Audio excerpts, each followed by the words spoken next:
करो, ऐसी सफाई करो कहीं कांग्रेस एक कोने में भी न बचे। जीत का प्रण, रोचक हुआ राजस्थान का रण। जादूगर कुर्सी बचाने में बिजी थे और बाजीगर कुर्सी गिराने में लगे थे। पीएम मोदी का कांग्रेस पर करप्शन वाला वार। डायरी लाल है, कारनामे काले हैं। सनातन और संस्कृति पर सियासी वार पलटवार। कांग्रेस और उसके साथी सनातन को खत्म करने का ऐलान कर रहे हैं। उनकी सोच है ये। क्या राजस्थान में सत्ता बदलने का रिवाज जारी रहेगा?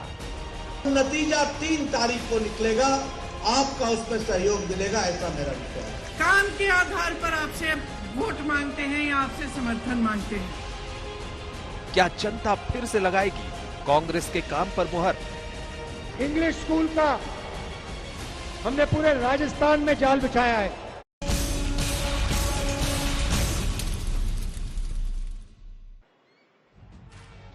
नमस्कार, आप देख रहे हैं हल्ला बोल। आपके साथ मैं हूं अंजना ओम कश्यप। आज हल्ला बोल आप देख रहे हैं जयपुर से। और देखिए जिस तरह से परिस्थितियां यहां पर बन रही हैं, जैसा लगता है कि राजस्थान के राजधानी जयपुर का पूरा चुनावी पारा आसमान चढ़कर इस वक्त बोल रहा है। आप सोचिए बीजेपी की तरफ से किस तरह की कारपेट बॉम्बिंग हो रही है। प्रधानमंत्री नरेंद्र मोदी, गृह मंत्री अमित शाह, जेपी नड्डा बीजेपी अध्यक्ष, स्मृति ईरानी केंद्रीय मंत्री, तमाम के योगी आदित्यनाथ मुख्यमंत्री उत्तर प्रदेश, चारों तरफ से बीजेपी के तमाम नेता यहां पर घेराबंदी कर रहे हैं अगर गहलोत सरकार की।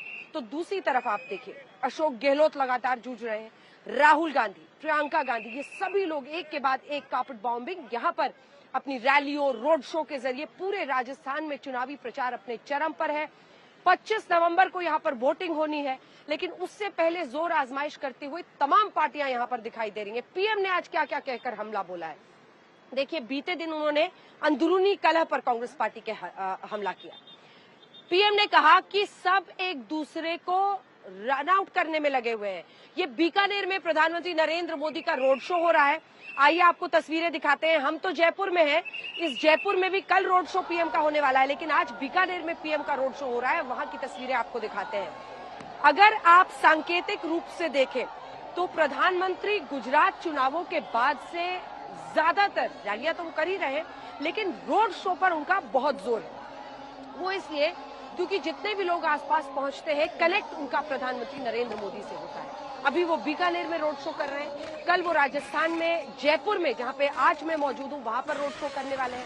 अच्छा, एक तीसरी चीज बड़ी दिलचस्प है। अगर आप देखें प्रधानमंत्री जो जयपुर में रोड शो कर रहे हैं उसकी शुरुआत वो कर रहे हैं संगनेरी द्वार से, उस हनुमान मंदिर से जहां पर 13 मई 2008 को धमाके हुए थे, जिनमें सभी आरोपियों को हाईकोर्ट ने बरी कर दिया। बीजेपी इसे बड़ा इशू बना रही है। वो कह रही है कि मुस्लिम तुष्टीकरण की वजह से अशोक गहलोत की सरकार ने उन्हें सजा नहीं दिलाई।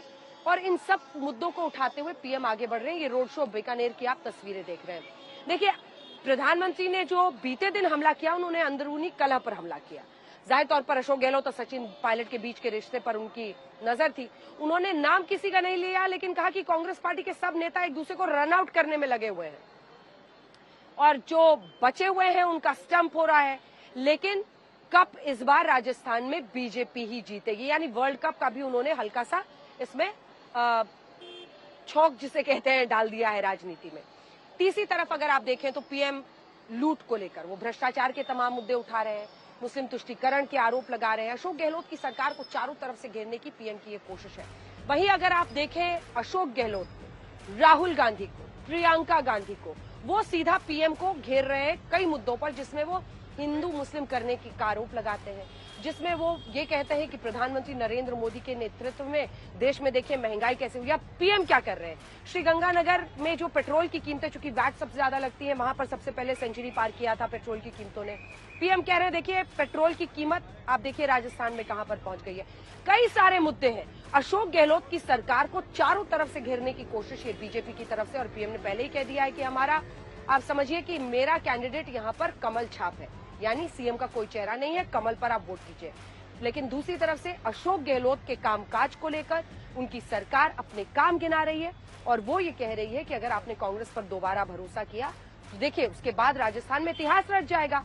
लगातार बीजेपी एक बार तो एक बार कांग्रेस, यही सत्ता में रवायत यहाँ की रही है राजस्थान की। अगर वो पलटने में गहलोत कामयाब हो जाते हैं तो शायद एक बहुत बड़ी राजनीतिक सफलता उनके हाथ लगेगी। इससे पहले कि हम चर्चा की शुरुआत करें, शहजाद पूनावाला और सुप्रिया श्रीनेत आमने सामने हो टक्कर में, ये रिपोर्ट देखिए।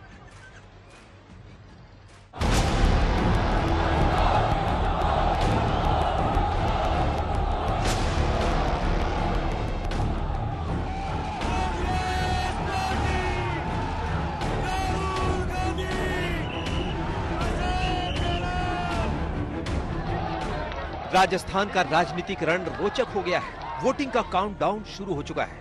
मतदान से पहले बीजेपी और कांग्रेस दोनों एक दूसरे पर फाइनल प्रहार कर रहे हैं। जन जन की यही पुकार आ रही है, भाजपा सरकार। धर्म का इस्तेमाल हो रहा है, ये पहचानना बहुत ही जरूरी है। विजयताई जी, राजस्थान में पीएम मोदी की तूफानी रैलियां जारी है। आज हनुमानगढ़ के पीलीबंगा में पीएम मोदी ने गहलोत सरकार पर एक बार फिर करप्शन वाला वार किया। पीएम मोदी बोले, लूट के लॉकर खुल रहे हैं, सोने की ईंटें निकल रही हैं, कांग्रेस का पाप सामने आ रहा है।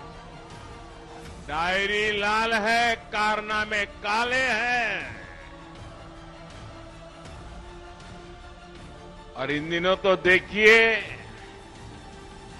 लूट के जो लॉकर खुल रहे हैं, लॉकर, और लॉकर खुलते हैं तो उसमें से नोटों के ढेर निकलते हैं, सोने की ईंटें निकल रही है। ये कांग्रेस का पाप सामने ला रहा है।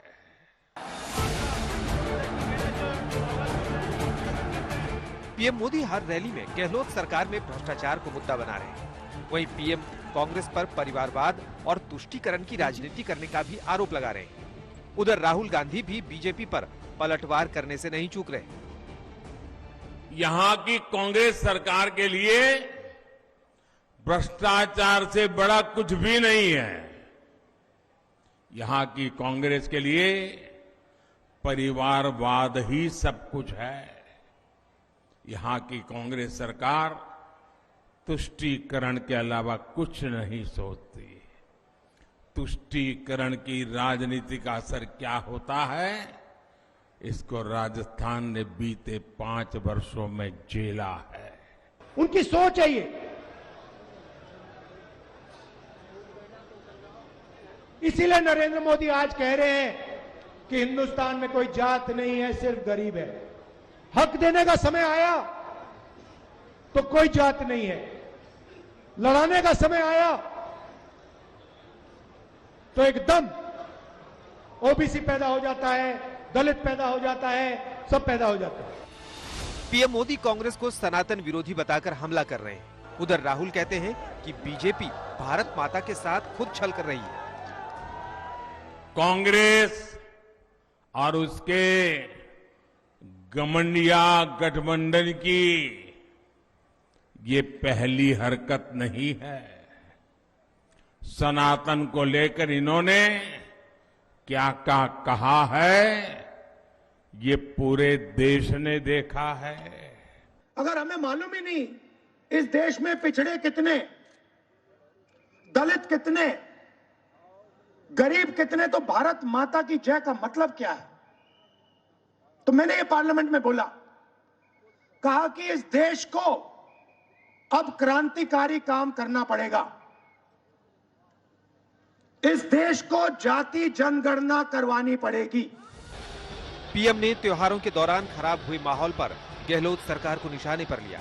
उधर राहुल गांधी गहलोत सरकार के गुडवर्क बताते थक नहीं रहे। ये छूमंतर सरकार है, जादूगर की है ना, वो छूमंतर करता रहता है। होली हो, दिवाली हो, रामनवमी हो, हनुमान जयंती हो, हर त्योहार में पत्थरबाजी, हर त्योहार में कर्फ्यू।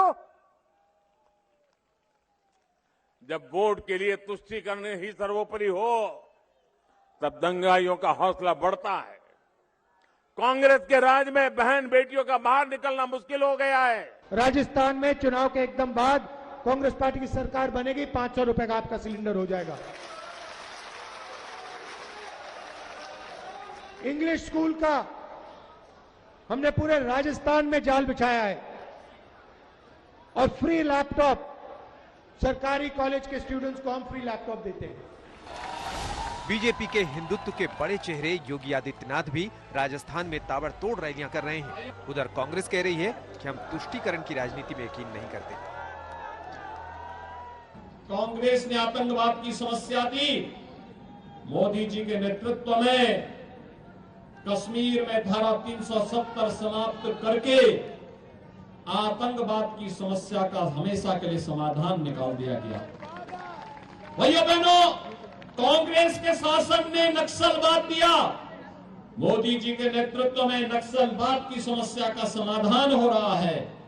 हम राजस्थान में सरकार में हैं, हमारा एक काम का ट्रैक रिकॉर्ड रहा है, हमने जी तोड़ मेहनत करी है और बड़ी शिद्दत से ईमानदारी से काम किया और उसी के बूते पर आज जनता से वोट मांग रहे हैं।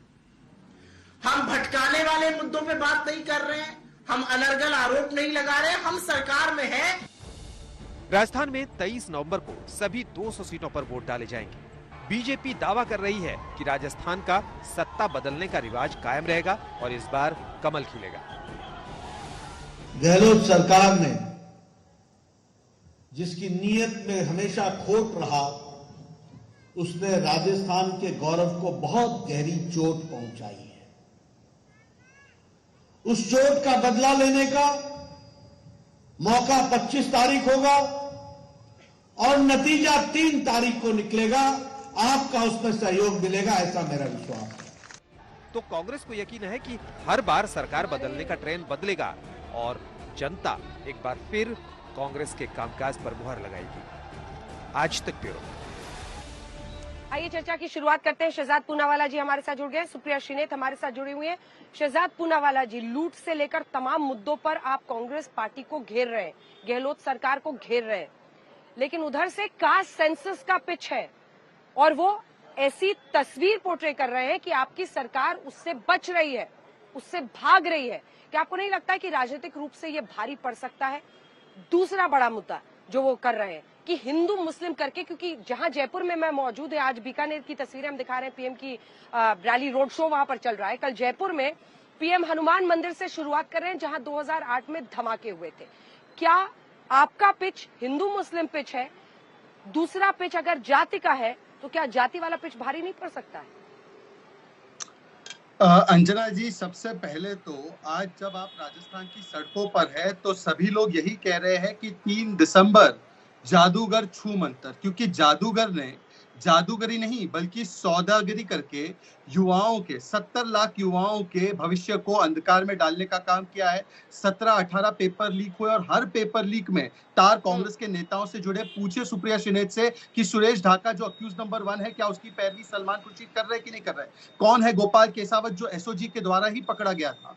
दूसरा, महिला उत्पीड़न में आज राजस्थान नंबर 1 है। सुप्रिया जी कन्विक्शन रेट के आंकड़े गिनवाएंगी, कम से कम ये कन्विक्शन रेट के आंकड़े आप दिव्या मदेरना को गिनवा दे जो कहती है कि मैं स्वयं असुरक्षित हूं, तो बाकी महिलाओं का क्या? वो कहती है कि रोहित जोशी जो महेश जोशी के बेटे हैं उन पे कभी एफआईआर नहीं हुई। आज 12 से 15 हर रोज घटनाएं महिलाओं के खिलाफ होती है। करौली में दलित महिला के खिलाफ, भीलवाड़ा में आदिवासी महिला के खिलाफ। जिस प्रकार की आज घटना नागौर में हुई है एक छोटी सी बच्ची के साथ, दौसा में दलित बच्ची के साथ, तो प्रियंका वाड्रा जो कहती है लड़की हूं लड़ सकती हूं, आज राजस्थान की महिलाएं कह रही लड़की हूं तो क्या बच सकती हूं।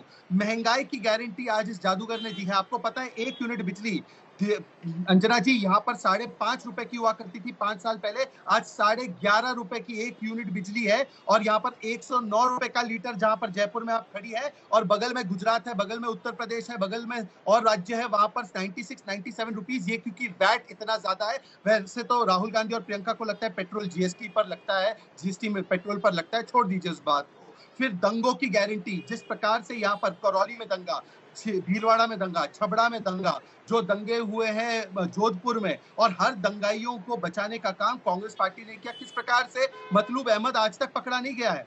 छबड़ा का जो मुख्य आरोपी है वो पाया जाता है इफ्तार पार्टी में।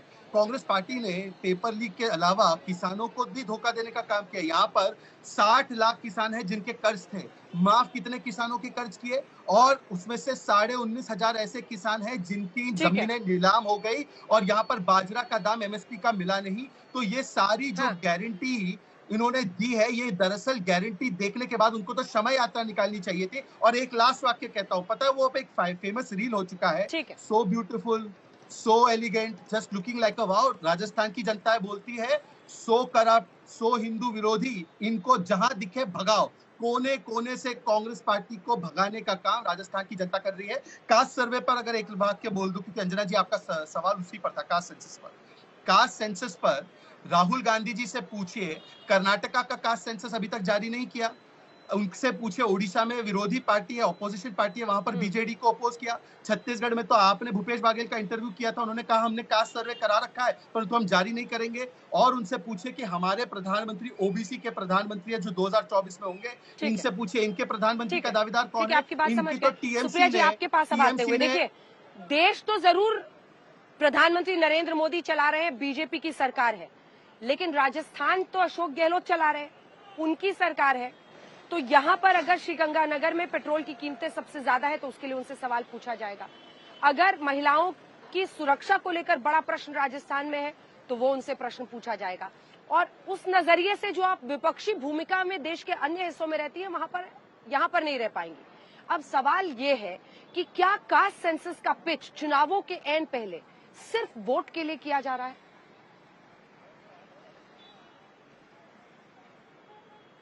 आपको मेरा नमस्कार, आपके दर्शकों को और मेरे को पैनलिस्ट को मेरा नमस्कार। मैं राजस्थान में हूं और राजस्थान की राजनीति को बड़े करीब से काफी दशकों से देखा है, इसलिए कुछ बातें दावे के साथ कह सकती हूं। लेकिन दावा करने से पहले 2-4 चीजें कहूंगी। आपने मुझसे बार बार कास्ट सेंसस पे बात करी। राजस्थान पर हम सीना ठोक कर और ताल ठोक कर अपना रिपोर्ट कार्ड दिखाकर जनता से वोट मांग रहे हैं। हमारी लाइन भी है, काम किया दिल से, कांग्रेस फिर से। हमने वो योजनाएं राजस्थान में लागू करी जिससे प्रेरित होकर कट कॉपी पेस्ट करना पड़ गया खुद देश के प्रधानमंत्री नरेंद्र मोदी जी को। 500 का सिलेंडर हमने यहां पर दिया तो उन्होंने छत्तीसगढ़ और मध्य प्रदेश में यह गारंटी दी अपने मैनिफेस्टो में। हमने यहां पर ज्यादा एमएसपी और अपने बाकी क्षेत्रों में ज्यादा एमएसपी की बात करी तो देश के प्रधानमंत्री को एमएसपी ज्यादा घोषित करनी पड़ गई छत्तीसगढ़ और मध्य प्रदेश में। बल्कि असलियत यह है कि एमएसपी के कानून के लिए 750 किसान शहादत हो गए और आज भी एमएसपी का कानून ये बना नहीं पाए। ये भी असलियत है कि सेंट्रल गवर्नमेंट ने बोनस देने के खिलाफ एक कानून बनाया था, फिर भी हमारी सरकारों ने ज्यादा एमएसपी दी। तो असलियत यह है कि इस देश के प्रधानमंत्री की बौखलाहट और उनकी घबराहट दिख रही है। जब 140 करोड़ के लोगों के देश का प्रधानमंत्री आपको जल्लाद बनने के लिए, फांसी पर चढ़ाने के लिए उकसाने लगे तो समझ जाइए डर बड़ा है, बौखलाहट ज्यादा है। ये असलियत है। आपने मुझसे 2 सवाल पूछे और बिल्कुल तीखे सवाल है, ये स्ट्रेट सवाल है। पेट्रोल पर प्रधानमंत्री मोदी को एक चीज पर बात नहीं करनी चाहिए और वो है petrol, diesel, LPG. 30 lakh crore आपने फ्यूल टैक्स के माध्यम से लोगों की जेब से लूटे और बेसिक एक्साइज से लूटे जो आप राज्यों के साथ साझा नहीं करते हैं। 13 बार आपने एक्साइज बढ़ाई। आप किस मुंह से पेट्रोल, डीजल और एलपीजी की बात करते हैं? पहली बात। और दूसरी बात मैं आपसे यह कहना चाहती हूं, जब आप महिलाओं की बात करते हैं ना, अगर आपने मणिपुर पर 78 दिन पहले चुप्पी तोड़ दी होती तो आपसे मैं महिला पर बात करती। अगर आपने हाथरस पे बोला होता मैं महिला पे बात करती। अगर आपने बृजभूषण शरण सिंह को पार्टी से निकाल फेंका होता तो मैं महिला पे बात करती। मणिपुर पर महिला पे बोलेंगे नहीं, दिल्ली में होनहार बेटियां बैठी रहेंगी, महिला पर बोलेंगे नहीं, हाथरस में बोलेंगे नहीं, जयपुर आके स्वांग रचेंगे, राजस्थान आकर स्वांग रचेंगे। राजस्थान में कन्विक्शन रेट बलात्कार का 48% है, नेशनल एवरेज देश का 28% है। हाँ, कन्विक्शन रेट की बात करूंगी क्योंकि जहां पर अपराध हो, चाहे कांग्रेस या बीजेपी, बिल्कुल जघन्य है, बिल्कुल नहीं होना चाहिए। लेकिन सरकारें और कानून व्यवस्था उसके बाद क्या करती है, सारी चीजें इस पर निर्भर हो जाती है। 2 बातें और कहूंगी और उसके बाद आप दूसरे पैनलिस्ट के पास जाइएगा। अभी थोड़ी देर पहले मेरे कोलीग पवन खेड़ा जी ने एक वीडियो का हवाला देकर एक बहुत बड़े साजिश का सामना खुलासा किया। नरेंद्र सिंह तोमर के ऊपर 10,000 करोड़ रुपए की घूस रिश्वत का घोटाले का वीडियो सामने आया। कहां है ईडी, कहां है सीबीआई, कहां है इनकम टैक्स, कहां है भ्रष्टाचार के खिलाफ आपकी मुहिम? और अब वही आदमी जगनदीप ने एक वीडियो जारी करके अपना नंबर और एड्रेस देख के कहा है कि बीजेपी के अलवर के सांसद बाबा बालकनाथ पैसा हवाला किया, उन्होंने कनाडा भेजा, वहां पर गांजे की खेती के लिए 30-32 एकड़ जमीन खरीदना चाहते हैं। हमारे धर्म के साथ, हमारी श्रद्धा के साथ ये खिलवाड़ कैसे स्वीकार होगा? और मैं सिर्फ एक सवाल पूछूंगी, जो काठ की हांडी आप बार बार चढ़ा रहे हैं करप्शन के खिलाफ, भारतीय जनता पार्टी के बड़े बड़े दिग्गजों के खिलाफ जो मामले सामने आ रहे हैं, उस पर प्रधानमंत्री नरेंद्र मोदी चुप क्यों हैं? आज इस बात का जवाब चाहिए। ठीक है, ठीक है, अब जवाब दीजिए शहजाद पूनावाला जी, जो उन्होंने तमाम बातें महिला सुरक्षा से लेकर हर मुद्दे पर घेरा है कि आपने मणिपुर पर, हाथरस पर चुप्पी नहीं तोड़ी थी, तो हम भी राजस्थान पर जवाब नहीं देंगे। लेकिन बड़ा प्रश्न ये है कि आपके पास कोई चेहरा भी नहीं है। पीएम कह रहे हैं कि कांग्रेस में सब एक दूसरे को रन आउट कर रहे हैं। पीएम ने टारगेट किया ना, उन्होंने कहा कि हम ही यहाँ का कप जीतेंगे, सब एक दूसरे को रन आउट कर रहे हैं। लेकिन आपके यहाँ तो और भी बुरी हालत है। मतलब ये पावर सेंटर को डिस्ट्रीब्यूट करने के लिए ना, जिस जयपुर में मैं मौजूद हूँ, वहां वसुंधरा राजे यहाँ की सीएम थी, वो फेस नहीं है, लेकिन दिया कुमारी हो, राज्यवर्धन राठौर हो, बहुत सारे चेहरे, आपने गजेंद्र सिंह शेखावत को उतार दिया जोधपुर से। अभी मैं एक एक करके जवाब देता हूँ। अंजना जी, मैं सुप्रिया जी को बहुत ही पढ़ी लिखी प्रवक्ता समझता हूँ। सुप्रिया जी ने अभी कोट किया कि क्योंकि कन्विक्शन रेट राजस्थान में 48% है, इसका मतलब कि हमने कार्रवाई बिल्कुल की। बहुत अच्छी बात है। सुप्रिया जी, उसी आर्टिकल से जिसमें से आपने एनसीआरबी का डेटा निकाला है, उसमें उत्तर प्रदेश की कन्विक्शन रेट है 59.1%। अंजना जी, मैं आपके स्क्रीन पर स्क्रीनशॉट दिखा रहा हूँ इस न्यूज रिपोर्ट का, और मैं आपकी आज तक की टीम को भी बोलता हूँ कि यदि मैं सच बोल रहा हूँ, झूठ बोल रहा हूँ, इसका पर्दाफाश अभी कर ले, तो इसी के हिसाब से उत्तर प्रदेश तो सबसे ज्यादा कार्रवाई करता है। तो उत्तर प्रदेश के विषय में ये मैडम क्यों चिल्लाती रहती है? और सवाल ये है, कौन सा ऐसा मुख्यमंत्री है जिसने कहा हो निर्लजता से कि 50% रेप केसेस फेक होते हैं? सुप्रिया जी, आप और हम जो है राजनीति करते रहे, परंतु क्या कोई महिला अपने ऊपर गलत आरोप लगाएगी कि मेरे साथ बलात्कार हुआ है? उन्होंने कहा कि 50% केसेस फेक है, और जिसको आपने पुरस्कृत किया कोटा में, उन्होंने तो कहा मर्दों का प्रदेश है, बलात्कार होता रहेगा। और ये आंकड़ेबाजी का खेल जो है दिव्या मदेरणा को समझाइए, जिसने कहा कि रोहित जोशी, महेश जोशी के पुत्र, उन पर 0 एफआईआर कुछ नहीं हुई, तो कन्विक्शन कहां से होगा मैडम? इसीलिए मैं कहता हूं कि राजस्थान की जब हम बात करते हैं, मुझे पता है आप दिल्ली से आई है, कुछ दिन यहाँ पर बिताएंगी, परंतु राजस्थान की जो सड़कें हम लोग छान के काम करते हैं, तो कम से कम राजस्थान के विषयों के बारे में बोलिए। अगर जानकारी नहीं है तो छोड़ दीजिए उस विषय को। अब मैंने इनसे पूछा पेट्रोल, देखिए एक तो बात अच्छी है कि कांग्रेस के प्रवक्ताओं को पता है पेट्रोल और डीजल पर जीएसटी नहीं लगता, वैट लगता है। मान्यवर, ये बताइए कि पेट्रोल और डीजल पर क्यों इतनी हाई वैट है यहाँ पर?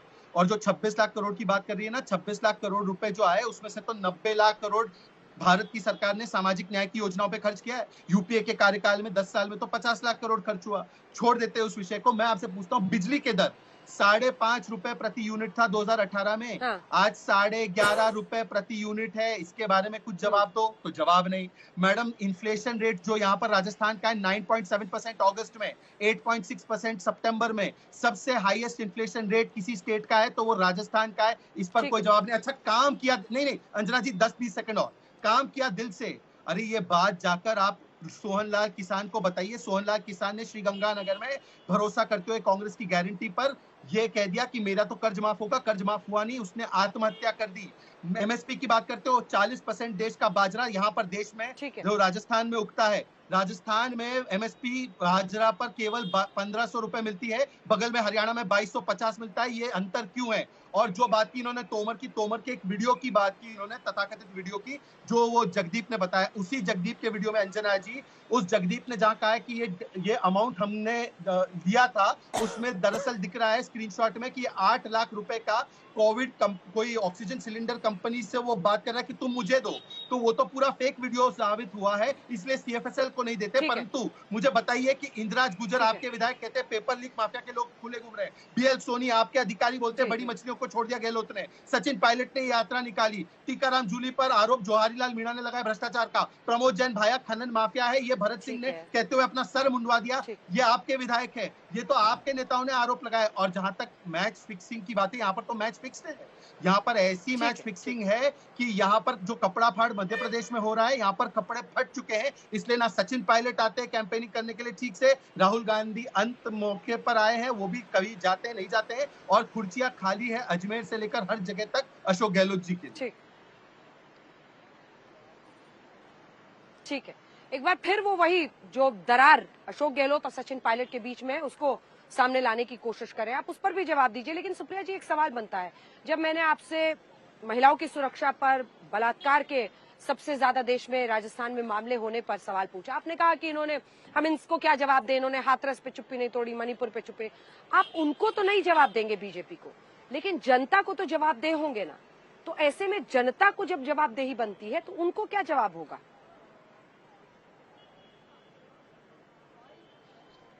आपकी भी मैं सवालों का जवाब दूंगी, जनता के भी सवालों का जवाब दूंगी। आपने तो सीधा डायरेक्ट क्वेश्चन पूछा था उनकी अंदरूनी कलह का, उनका चेहरा कौन है। आपने अपने शो की शुरुआत में कहा ताबड़तोड़ कारपेट बॉम्बिंग हो रही है, प्रधानमंत्री जी और नड्डा जी और शाह जी और ईरानी जी और फलाना जी और ढिमकाना जी सब लोग आ रहे हैं, लेकिन इस पूरी बारात में राजस्थान के किसी नेता का नाम ही नहीं है। भाजपा की तो यह असलियत है। इस पर सवाल के जवाब से तो ऐसे भागे जैसे बिल्कुल ही गायब हो गया सवाल सुना ही नहीं। चलिए कोई बात नहीं। आपने कहा हम लोग यहाँ पर कैंपेन नहीं कर रहे हैं, हमारी जितनी कैंपेन हो रही है उतनी तो भाजपा की नहीं हो पा रही है। प्रधानमंत्री नैरेटिव ही नहीं बना पा रहे हैं, कभी आकर कुछ बात करते हैं, कभी कुछ कह जाते हैं। असलियत तो यह है कि प्रधानमंत्री ने जिस तरह से अपने सबसे प्रबल घटक दल ईडी और सीबीआई को यहाँ पर छोड़ा, उससे जनता पूरी तरह समझ गई कि बड़ी मजबूती से कांग्रेस पार्टी जीतने जा रही है। क्योंकि जब जब मोदी जी घबराते हैं, हम और आप जब घबराते हैं, कभी कोई संकट काल आता है तो हम अपने इष्ट को याद करते हैं। मोदी जी जब संकट में होते हैं और घबराते हैं तो अपने सबसे प्रबल घटक दल ईडी को याद करते हैं। और क्योंकि उन्होंने ईडी को याद किया यहाँ पर और कर्नाटक में भी किया था, तो प्रबल बहुमत से जीत हुई थी, यहां पर भी प्रचंड बहुमत से जीत होगी। आपके सवाल का जवाब सिर्फ सिंपल है, हम साथ दिख नहीं रहे, हम साथ हैं और हम स्वीप करेंगे राजस्थान और ये देखेंगे। असलियत ये भी, आपने मुझसे महिला पर सवाल पूछा, मैं उसका जवाब बिल्कुल देना चाहती हूँ, लेकिन दो चीजें मैं यहाँ पर कहना चाहती हूँ। तुष्टीकरण की बार बार बात की जाती है। आपने भी कहा कि मोदी जी मंदिर से शुरू कर रहे हैं, इस मंदिर पर ऐसा हुआ था। आतंकवाद पर कब तक रोटी सेकेगी भारतीय जनता पार्टी? और ये बड़ी मैं गंभीर बात कह रही हूं, आतंकवाद पर रोटी सेकना पाप है, ये कब समझेगी भारतीय जनता पार्टी? और कुछ बातें खुलकर कर लेनी चाहिए और बिल्कुल खुलकर बात कर रही हूं। कन्हैयालाल हत्याकांड उदयपुर में हुआ, 4 घंटे के अंदर दोनों आरोपी गिरफ्तार हुए, मामला फास्ट ट्रैक कोर्ट में गया, उसके बाद एनआईए को दे दिया गया। एनआईए सेंट्रल गवर्नमेंट को रिपोर्ट करती है। कन्हैयालाल के दोनों लड़कों को सरकारी नौकरी मिली और 50 लाख की आर्थिक मदद मिली। उसके बाद पता चलता है कि दोनों आरोपी भारतीय जनता पार्टी की माइनॉरिटी सेल के मेंबर्स थे। गुलाब कटारिया से लेकर बड़े बड़े नेताओं के साथ उनकी फोटो है। इसका क्या जवाब है भारतीय जनता पार्टी के पास? जून 2022 में मामला पहुंचा एनआईए, सारे साक्ष्य है, उन्होंने वीडियो पर कबूलनामा किया है। किस बात का जवाब, किस बात का इंतजार कर रही है एनआईए? लगाइए फांसी चाहिए ऐसे लोगों को।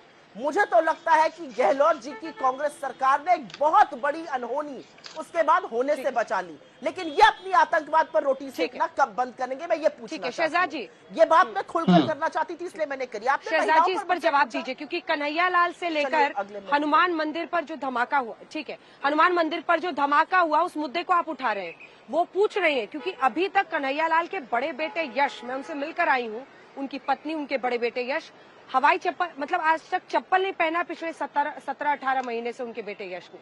उसने अपने बाल नहीं काटे, उसने अपने पिता की अर्थियां विसर्जित नहीं की है। कह रहा है कि जब तक उन्हें फांसी की सजा नहीं होगी वो ऐसा नहीं करेगा। एनआईए क्यों देरी कर रही है?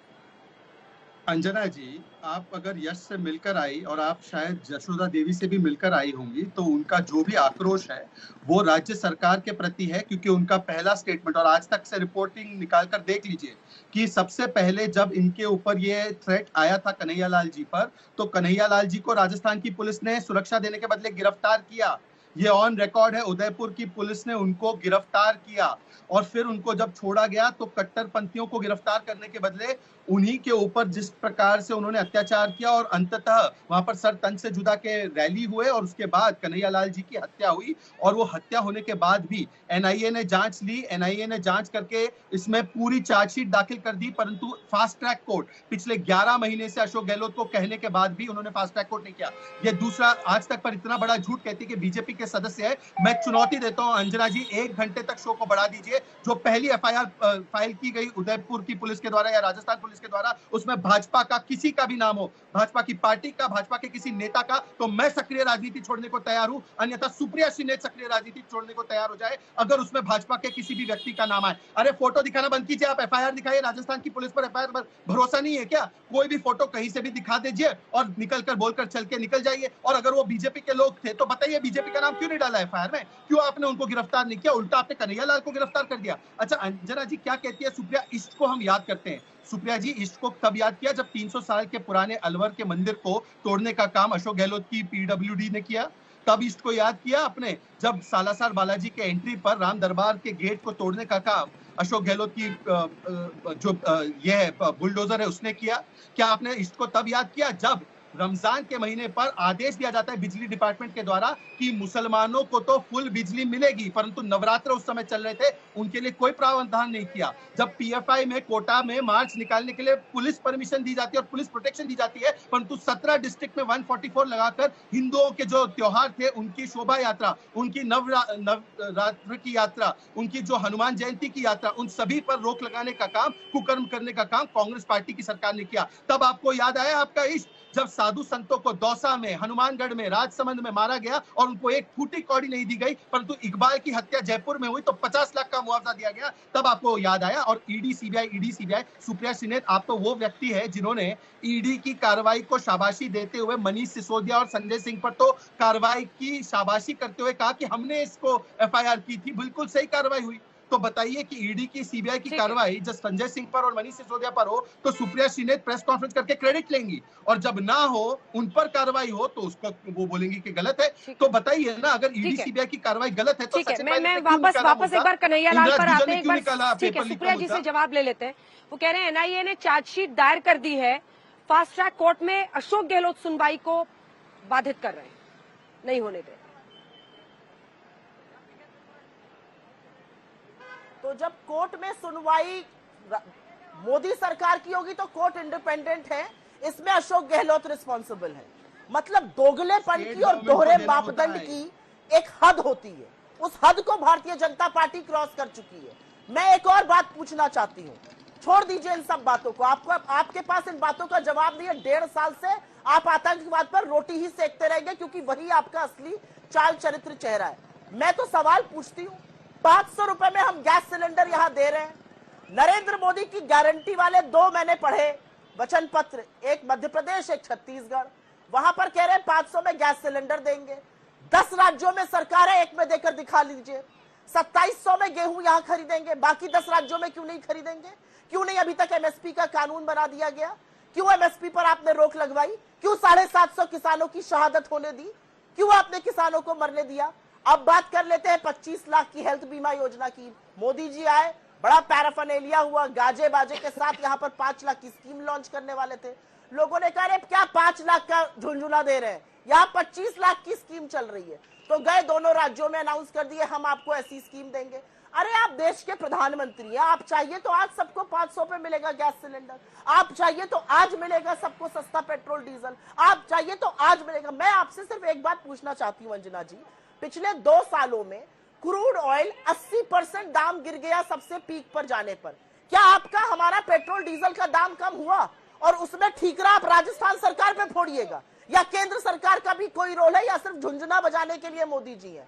असलियत यह है कि एक हताश, निराश, बौखलाए हुए प्रधानमंत्री जाकर इधर उधर की बातें करेंगे, वो करें, उससे कोई फर्क नहीं पड़ता, क्योंकि जनता जानती है हमने यहां पर क्या काम किया है। जनता जानती है हमने महंगाई से राहत के लिए जो अन्नपूर्णा किट दी, उसमें तेल, चीनी, दाल जैसी चीजें दी, नमक जैसी चीजें, जिससे लोगों का भला हो। इन्होंने क्या किया? इन्होंने कहा जी महंगाई है ही नहीं, हम तो लहसुन प्याज ही नहीं खाते, हम तो टमाटर नहीं खाते। कुछ लोग समझाने लगे कि टमाटर खाने से किडनी में स्टोन हो जाएगा। ये असलियत है इनकी सरकार की। असलियत ये है इनकी सरकार की कि हमने तो 3 लाख भर्तियां की यहां पर, वो तो पेपर से ही की। अगर एक पेपर लीक हुआ, उसकी तफ्तीश पुलिस ने करी, उस पेपर को दोबारा से कराया और 50,000 की जगह 64,000 लोगों को रिक्रूट किया। आपने क्या किया?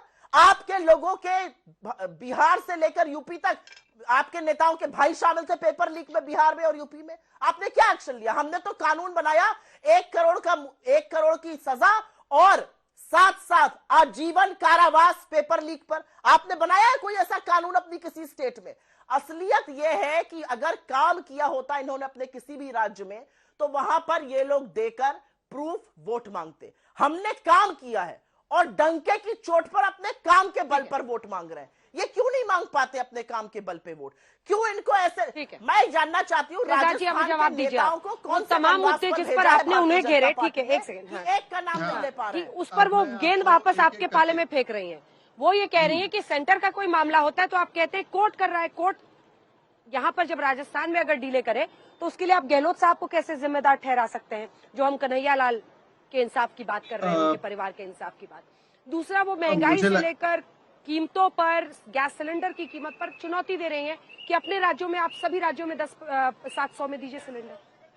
हाँ, एक एक करके अभी जवाब देता हूं अंजना जी। सबसे पहले तो एनआईए का काम होता है जांच करके चार्जशीट करे, पर हर स्टेट गवर्नमेंट का काम होता है कि किसी अमुक मामले में अगर वो फास्ट ट्रैक चाहते हैं तो वहां की हाई कोर्ट से कहकर फास्ट ट्रैक कोर्ट बनवाए और उसमें ट्रायल में भेजे। ये राज्य सरकार की जिम्मेदारी है। मैं आपको जिम्मेदारी से कह रहा हूं, आप सोच समझकर, आप किसी से भी पूछ लीजिए, आप अपने लीगल करस्पॉन्डेंट को फोन पर लेकर पूछ लीजिए क्यों आज तक रिकमेंडेशन फास्ट ट्रैक कोर्ट की अशोक गहलोत ने नहीं दी। इसलिए नहीं दी क्योंकि यह है जसोदा जी का बयान, जसोदा देवी जी का बयान है। वो कहती है कि अगर राजस्थान की पुलिस काम ठीक से करती तो मेरे हस्बैंड बचाए जा सकते थे। उन्होंने कभी भी प्रोटेक्शन नहीं दिया जब मांगा गया। और मैं आपको चुनौती देता हूं, यश को अभी फोन कीजिए और पूछिए कि अगर उनके पिताजी को पुलिस प्रोटेक्शन मिलता तो क्या वो हमारे बीच में होते? जवाब होगा हाँ। दूसरी बात, उन्होंने कहा भाई सिलेंडर यहां पर क्यों नहीं देते, वहां नहीं देते। अरे सुप्रिया जी, आप सिलेंडर हिमाचल में दे दो 500 का। वहां पर तो महंगाई कम करते की बात की आपने, 6 रुपया डीजल का बढ़ा दिया। वहां पर 1500 रुपया प्रति महिला को कितनी महिलाओं को दिया, और वहां पर 300 यूनिट फ्री देने का वादा किया, 22 पैसे बढ़ा दिए। अच्छा चलिए छोड़ दीजिए हिमाचल में, नहीं तो कर्नाटका में दे दो ना 500 रुपए का एक सिलेंडर। वहां पर तो आपने कहा 1 साल के लिए नो विकास का काम नहीं है, पैसा हमारे पास, दूध के दाम बढ़ा दिए और वहां पर बिजली के दाम बढ़ा दिए। और राजस्थान की तो ऐसी कंगाली कर दी कि पहले 25 दिन में अक्टूबर के, जब दिवाली हमारे सिर पर थी, तब 25 दिनों तक सैलरी और पेंशन राजस्थान के कर्मचारियों को नहीं दिया गया। ये इनका कंगाली का मॉडल है, तो कृपया करके ना बोले। मैंने इनसे पूछा बाजरा की कितनी एमएसपी मिलती है? एक सेकंड बीच में मत बोलिए, एक सेकंड बीच में मत बोलिए। मैं अगर कोई भी बात कह रहा हूं तो मैं डंके की चोट पर कह रहा हूं और सच कह रहा हूं। इन्होंने आयुष्मान भारत के सामने पूरा कर लें दीजिए, पहले तो चिरंजीवी योजना, क्योंकि देखिए सुप्रिया जी अभी 2-4 दिन पहले ही आई है, उनसे बोलिए चिरंजीवी योजना तो भामाशाह योजना चलती थी, उसका नेम चेंज करके उसको अपना लिया। परंतु चिरंजीवी योजना में मैं आपको एक चुनौती और दे रहा हूं, अगर इस चिरंजीवी योजना में 100 क्लेमेंट्स भी जिनको फुल कवर मिला, अगर वो 100 नाम आपके शो पर प्रस्तुत करती है कि इनको फुल कवर मिला, जितना भी उन्होंने मांगा अपने ट्रीटमेंट का, तो मैं नाम चेंज करने के लिए तैयार हूं। सुप्रिया जी नहीं प्रस्तुत कर पाएंगी। और आखिरकार सुप्रिया जी, मैं आपसे पूछना चाहता हूं, वक्त की कमी है शहजाद जी, जवाब लेने दीजिए सुप्रिया जी जल्दी से। ठीक है शहजाद जी प्लीज, टाइम कम है। सुप्रिया जी, मुझे बोलने की ज्यादा जरूरत नहीं है। अभी YouTube पर एक ये वीडियो देखा, इसी को सुन लीजिए, यही सारा जवाब दे देगा।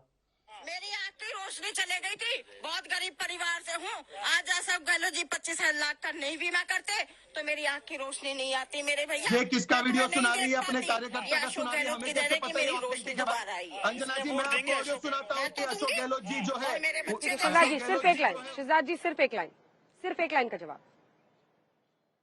वीडियो ना दिखाए, जनता को पता है आपकी असलियत। और जसोदा जी का स्टेटमेंट है या नहीं है कि उन्होंने कहा कन्हैया लाल जी को पुलिस प्रोटेक्शन नहीं मिला, उसका जवाब दीजिए ना। चलिए, जनता को 25 नवंबर को डिसाइड करना है। आप दोनों का बहुत धन्यवाद हमारे साथ जुड़ने के लिए। दोनों ही प्रबल प्रवक्ता है अपनी अपनी तरफ से। जनता को अब डिसाइड करना है किस तरफ उन्हें जाना है। 25 को वोटिंग है राजस्थान में। अगर आप हैं तो जरूर वोट करने के लिए जाइए। लोकतंत्र में ये आपकी सबसे बड़ी ताकत है।